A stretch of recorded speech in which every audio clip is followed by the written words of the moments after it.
Just about the only thing that's 70s about a Lotus Esprit today is the price. At £50,000, it's half as much as a Ferrari 360. But don't think it's half the car. It's kept up with the game by constantly reinventing itself. So today, instead of a 2.2-litre four-cylinder engine, it's got a 3.5-litre V8 with a couple of turbos.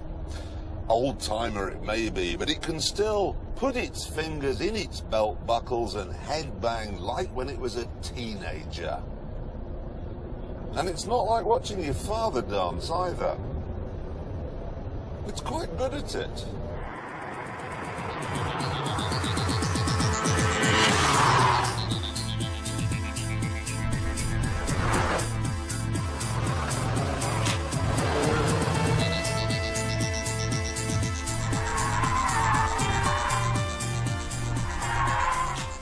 The Esprit offers 266 brake horsepower per tonne, and that's more than you get from a Mercedes SL55 or a Porsche 911 or even a Ferrari 456.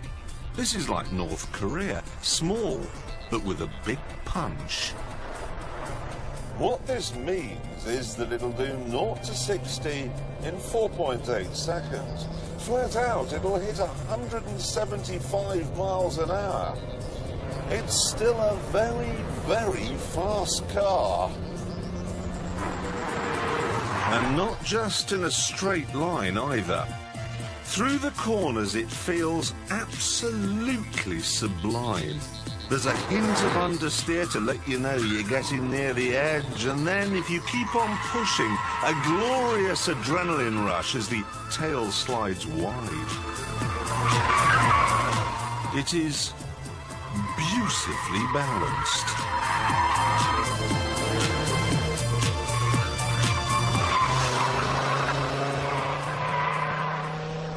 The one area where they really can't hide its age is in here. You have to remember, this car is from a time when man was living in trees, hadn't really learned to walk upright, so you get a very simian driving position. Over the years, they've tried to improve it with a selection of different dashboards and different seats, but that's like rearranging the furniture in a small flat. It's still a small flat.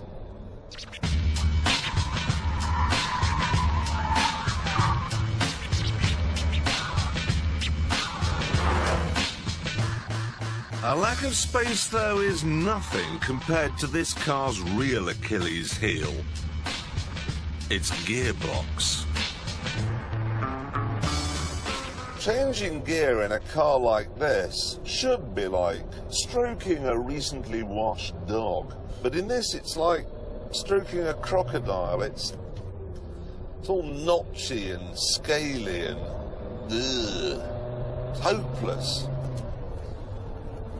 Almost ruins the whole car.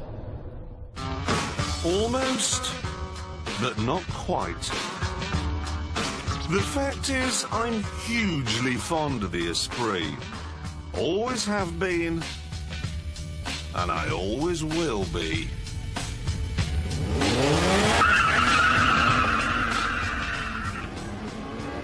So you love the Esprit, great. Thing is, for how long? That's the big issue, because the gearbox, the thing that actually spoils it, is likely to be the thing that kills it, because they got it out of a Renault 25. Renault stopped making that years and years ago, and they're basically running out. And the problem is, they can't just make their own gearbox to put on the engine, because, well, I mean, how many do they sell a year? Half. Exactly. It's going to cost about £1 million. It won't work. And if that kills it, that's a real shame. Because if you ask anybody of our sorts of ages to draw a supercar, that is what they'll draw. I know. It is the perfect supercar shape. And do you know why? It's got pop-up headlamps. Yep. I love pop-up headlamps. When I was a kid, all I wanted was a car with pop-up. Anything, as long as it's a car with pop-up. And do you know how many cars are made today with pop-up headlamps? This and one other. Anyone want to guess what it is? RX-7? RX-7's not made today. MX-5 doesn't have pop-up headlamps anymore. Porsches don't do pop-up headlamps. What? Huh? The Ferrari 456. He's got it, man, from Coventry. He doesn't know when to But well done, it's the Ferrari 456 is the only other one. I think we should have more pop-up headlamps. Why don't they? Where have they gone and why? They say, this is great, they say it affects the aerodynamics. Well, you shouldn't be driving that fast at night anyway. Exactly. So leave them as they Bring them back. Anyway, we've still got one thing left to do with this car, of course. Unfurl the Stig. When we asked the Stig to drive the Esprit, huffed and puffed and stomped about saying he didn't like Lotuses very much. I asked him why, but he just stomped about a bit more. The only way we could get him inside was by buying him a Moody Blues CD. Nights in white satin, never reaching the end. The thing about the Esprit is that it's not just fast in a straight line. It's also balanced in the corners. Look at that. The only thing that lets it down, really, is the brakes. Not that he's using them.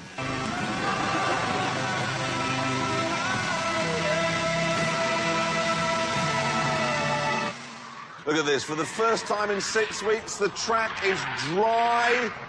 And he's coming round the last corner now, beautifully held together, beautifully poised, and across the line. Right, the time is, ready? Yeah. 1 minute, 32. Which is... 32, that's quicker than my car, look. That's a very, very good time. Well, it's quicker than a whole load of serious stuff. There it goes. And the thing was, it was a dry track out there, but it was minus 426 degrees. At least. So it was quite slippery. Chilly. Now, that's... we should rejoice in. That's an amazing time, actually. Aston, Ferrari, all of that. I know. And you bless it. I know, bless it. When that thing goes out of production, we are going to be properly sad.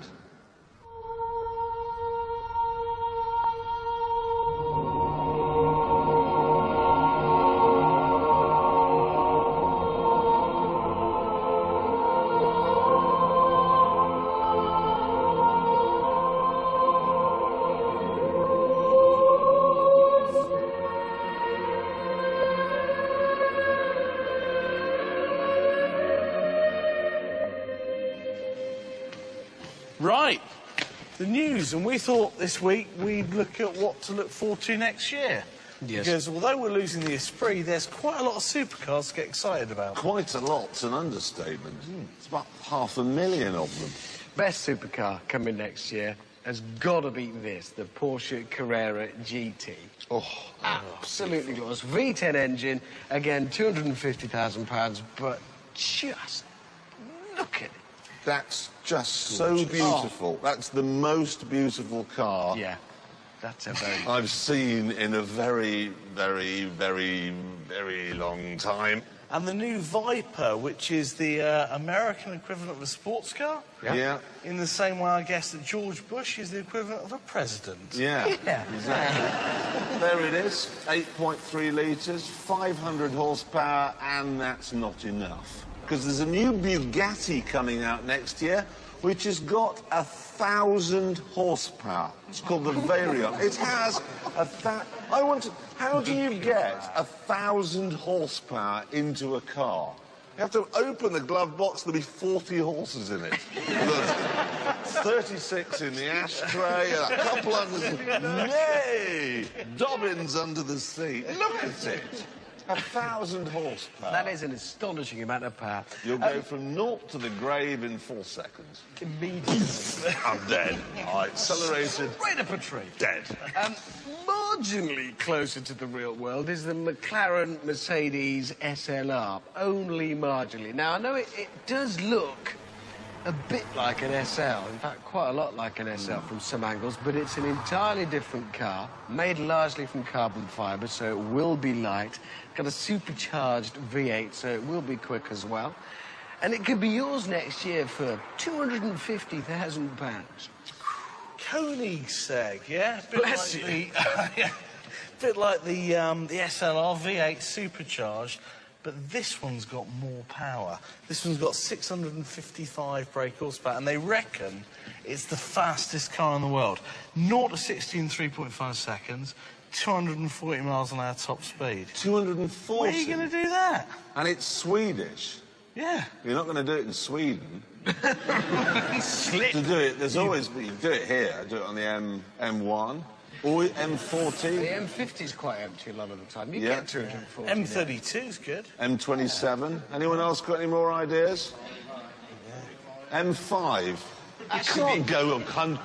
Don't be stupid. You can't go 240 on the M5. It's ridiculous. It's ridiculous. The A59, though.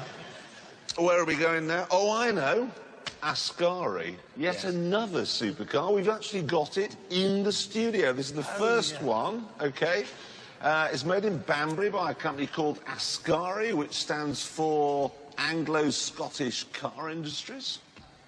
Didn't know Banbury was Anglo-Scottish, but there we are.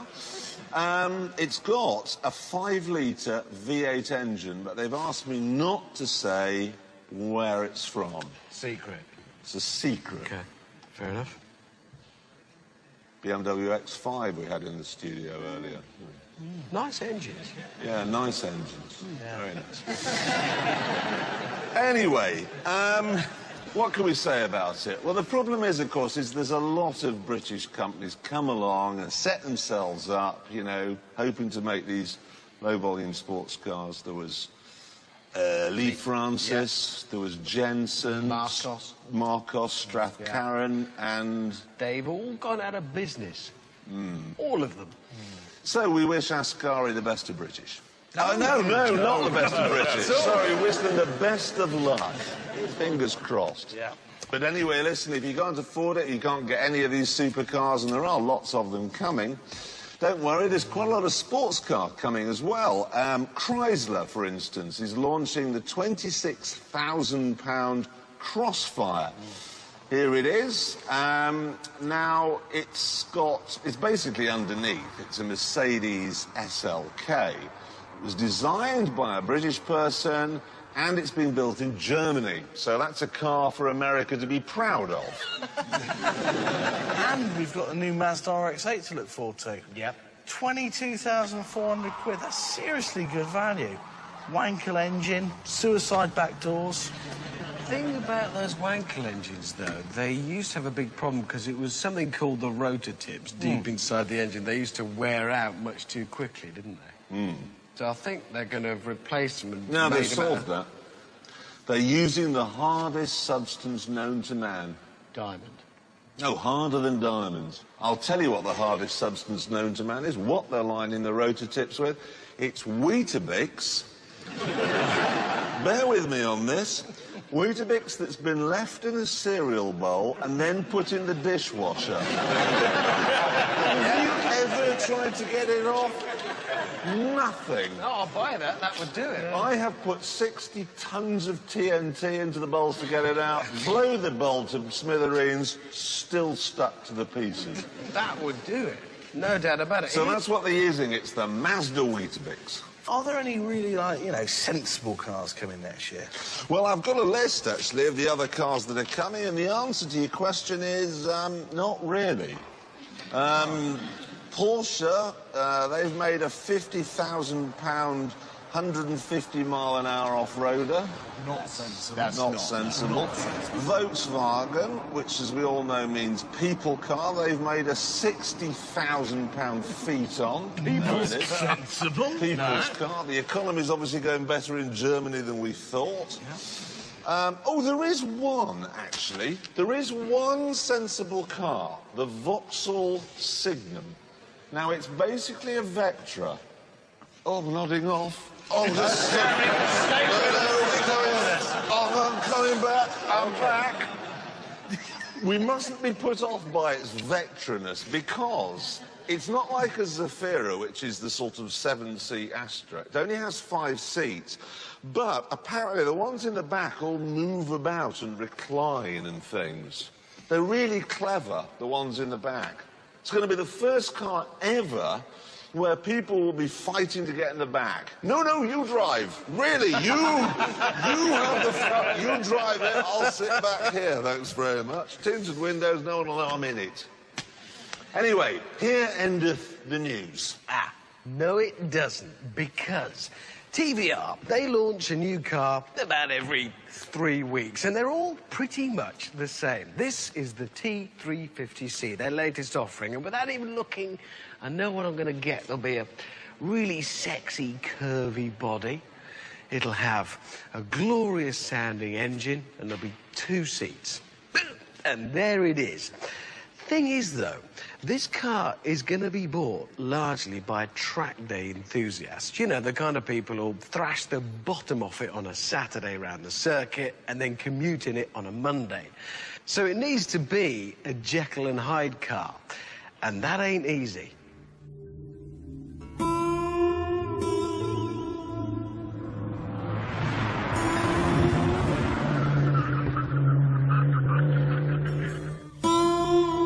The new car uses TVR's proven Speed 6 engine. It's good for 350 brake horsepower and will take the T350 to 60 miles an hour in 4.4 seconds.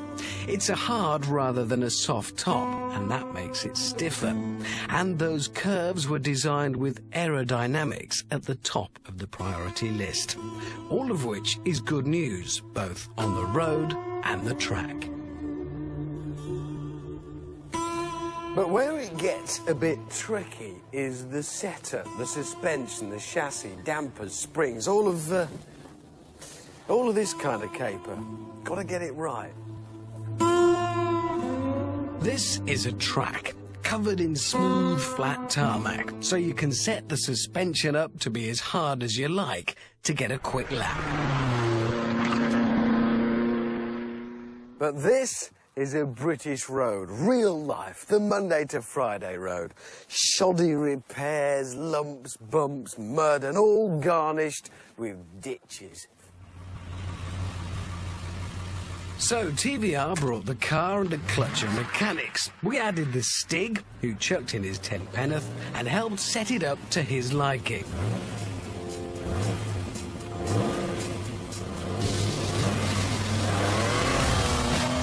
The car doesn't even sit down when it leaves the line.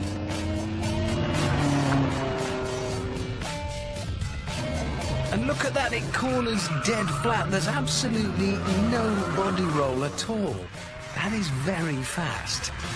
And a good lap time of 1 minute 28. But in the process, he's made the car twitchy, edgy, and Stig-like. Right on the limit.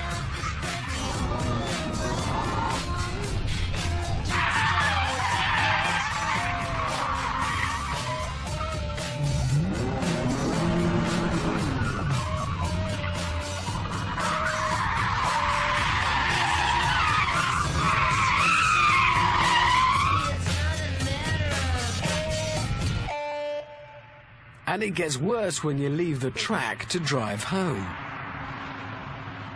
I think the Stig should stick to driving cars rather than messing about with them, because this is absolutely awful on the road. It's so uncomfortable. And not just uncomfortable, I can't steer. I really have no idea which direction we're going to go in next. It's just random.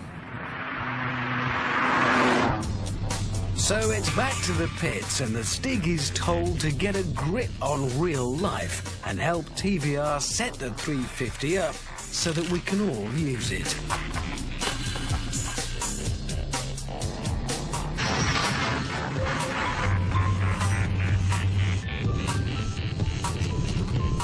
And then it's back out onto the track with slightly softer settings.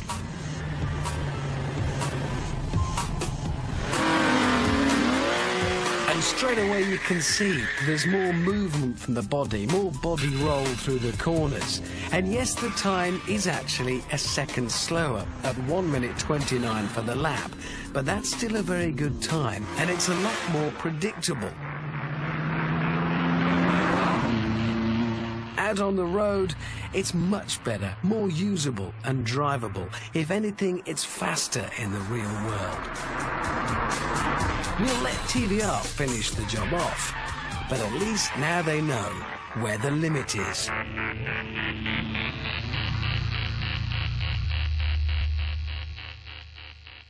There's one thing I want to do with this car, okay? Think of a better name for it. T350C sounds like an iron. Yeah, whatever it is, it's got a plug on it. Is an appliance, yeah. So it won't do. So whatever we come up with, even if they do call it a T350C, we're going to call it what we come up with. That's fair. And actually choosing a name can be quite tricky, okay? I mean, I've got a list here of some of the better ones, and these are all genuine. I promise they are genuine. There was the Mazda Bongo Friendly. Very chic. How about this one? The Mitsubishi Mini Active Urban Sandal. How big was the badge?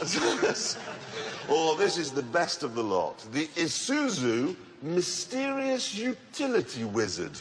It's a superb name. What is that? And it's not just the Japanese either. Back in the 80s, Volkswagen launched a version of their Mark I Golf convertible, pink, white leather, okay? And they called it the Fancy Boy.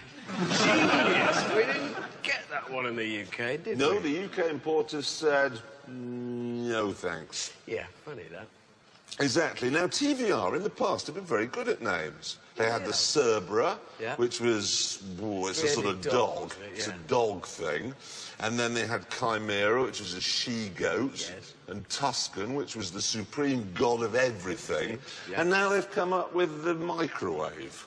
So we've got to do better than that. And I've got a perfect idea. Ready? The Widowmaker. Oh, absolutely. You can't call a car Widowmaker. That's awful. Can? I just have. It's the TVR Widowmaker. They called the Starfighter jet in the 60s. That was a Widowmaker. Pilots queued up to fly it, killed themselves, and then another one took their seat. Everyone wanted to fly it. You can't... But I know where you're going, though. It needs to be that sort of forceful, like, TVR Armageddon or... Well, Armageddon. Anyone else got any ideas? Poseidon. Quite like that. Quite like Poseidon. What's it the god of? The sea. The sea. Pertinent. Anyone else got any? What? Thor. Thor. I like Thor. Thunder. Yeah, TVR Thor. It's got a bit of oomph to it. That's very, very poor. The wizard? No, it's a wizard. I don't quite like the TVR Harry Potter. There's something about it. It's like the TVR Famous Five. But the TVR Beatrix Potter. Peter the Rabbit. We could go on forever, you I think idiot. you're missing the point. It's the Paddington Bear. Oh, perfect. But I think if I'm not allowed to call it Widowmaker, how about the TVR Valhalla? Yeah, wasn't that where the What do you mean, Vikings... yeah? That's, in fact, I've decided. It's the end of the discussion. It's like Cornwall all over again. It is, it's like the cool wall. I've decided. We've heard some great names, but this is, whatever TVR call it, the Valhalla. The end. That's it. That's where the Vikings hung out, when they were dead, isn't it? Yeah, dead Viking burial ground. TVR. Perfect. Well, there's no point in arguing, fair enough. We've sorted it. That's a relief. Anyway, now's the time, the second coming of our fastest faiths. And we're going to find out whether any of our chaps here were quicker than the Church of England. As with our previous fastest faith shootout, the race will be run in a 340 brake horsepower Subaru rally car. So, would the Church of England remain the kings of the track? First to go, Tarek, the Muslim.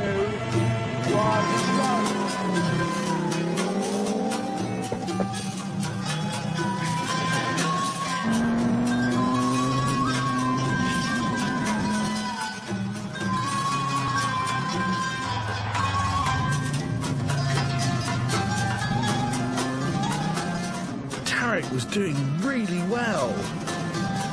But then the druid summoned up the ancient gods of oversteer.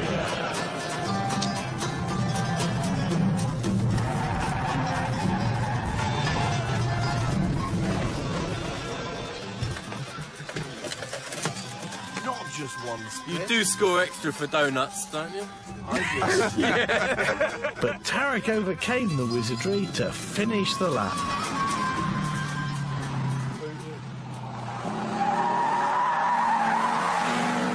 4 tyres screeching. It is a difficult breaking point over there, though. I've got to say, that is, you get such a long view of it. There's no mark there for you to break exactly.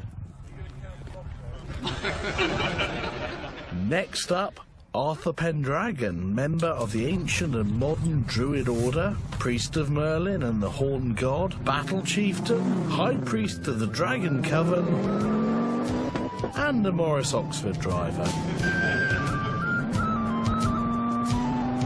My Peugeot 1.9D doesn't sound like that, I can tell you. No, let's hope not. Not to 60 in 10 minutes.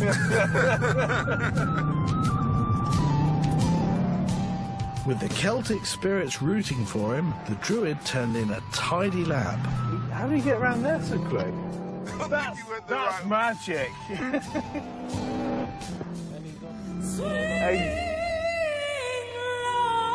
Gary, the Seventh-day Adventist, was next.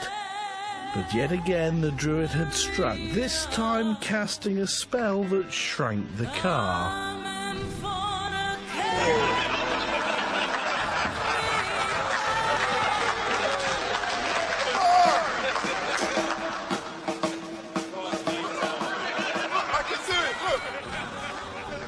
It's busted.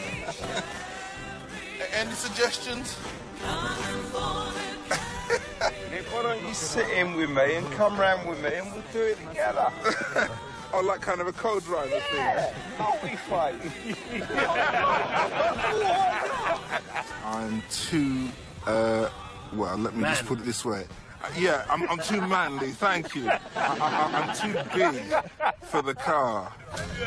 That left Levi, the Rastafarian, Okay. who called on the spirit of Jah. Yes, Jah Almighty, bless the carriage. And by now, the Druid was out of spells.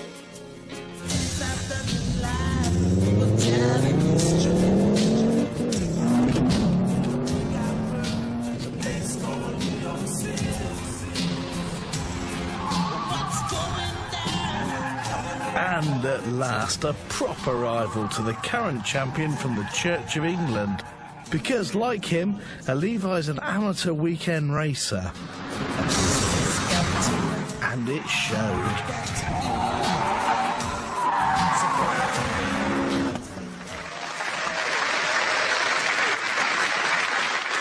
Superstars, one and all, and what a complete tragedy. Yeah, the car was too small. I know the feeling, mate. Yeah. All cars are too small, aren't they? I don't know that feeling. It's not one I suffer from.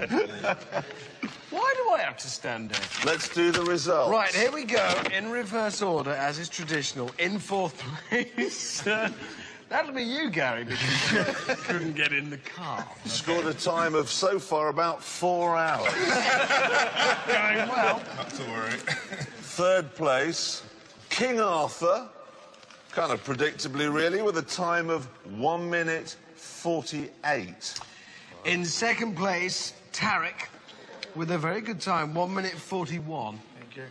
Now, the big question is, we know at this point that the Rastafarian, Levi Doctrove, has won, but the big question is, have you beaten the Church of England?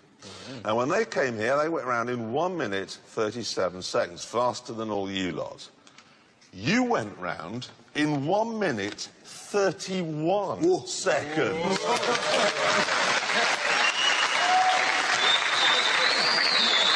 is fantastic. That's only... That is only, well, it's less than 2 seconds off the pace set by the Stig. That's an unbelievable performance. Jason, bring in the trophy. There you are, the fastest race.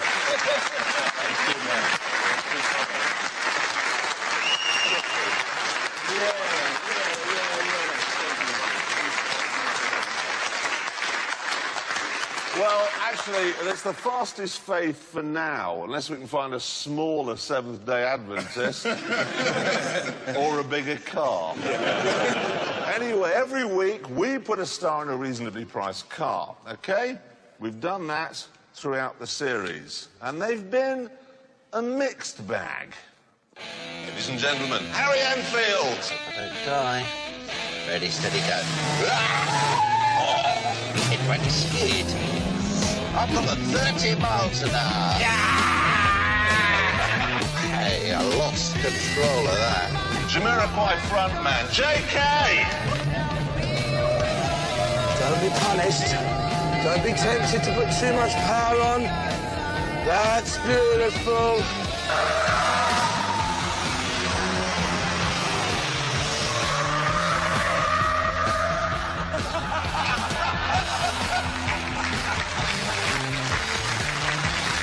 Ross Kemp!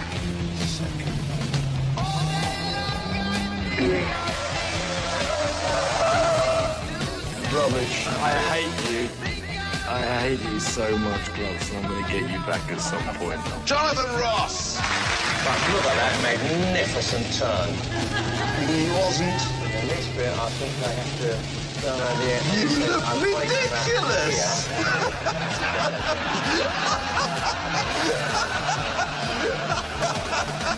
I look like a Star Trek flag.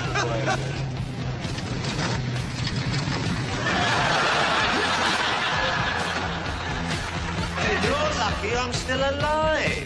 Do you think I care? No, but you're lucky. Who'd like to see some of the practices that he had? Here we go. I thought it might be faster. Ladies and gentlemen, Steve Coogan! There's a Glad I cleaned my teeth. There's a gradual build-up of terror by the looks of things. Start with mild panic.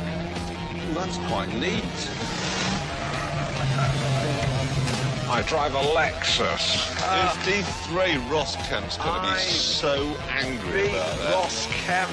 Sarah Palmer Tomkinson! I'm coming up to Harvey Nichols and the shop's about to close. I mean, last thing you want a sexy man on the street, wait to him.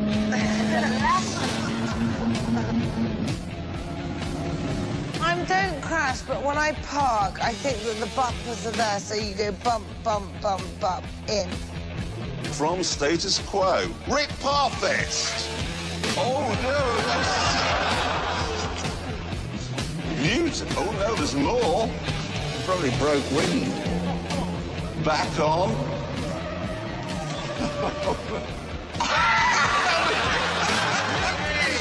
Across the line sideways. Ladies and gentlemen, Sir Michael Gambon. You do look quite scared. Tyres! Oh. You were very close to the tyres there. You're supposed to be. Yeah, no, well, it was beautifully. Actually, you're off the... You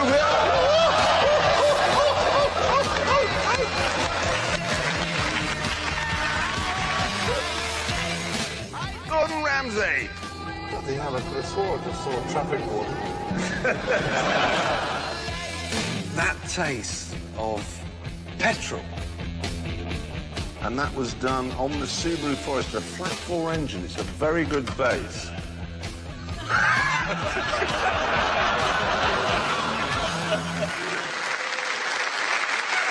Now, A mixture of poise, precision, and Harry Enfield there. But now it's time to award the prize to the fastest celebrity in the whole series, and it was, if we look on this board, JK with a time of 1:48, and he's here, everybody!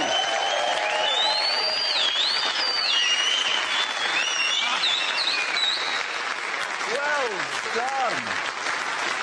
I know it is. I should apologise for the end that's come off the there. BBC has really pushed the boat out. Slightly broke. Would you like to make a speech? A little Tom Hanks style acceptance speech would be good. No, it's okay. I'd just like to say to everybody that it's one of the greatest days of my life to get this award, and you know, I mean, no Brit Award or Grammy could come close to it, and I just want to thank Jeremy, the BBC, God, Mum, everybody. Thank you. Fantastic.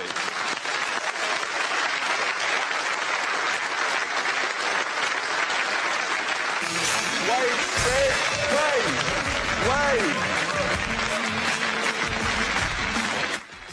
Hit the road again next week at the same time.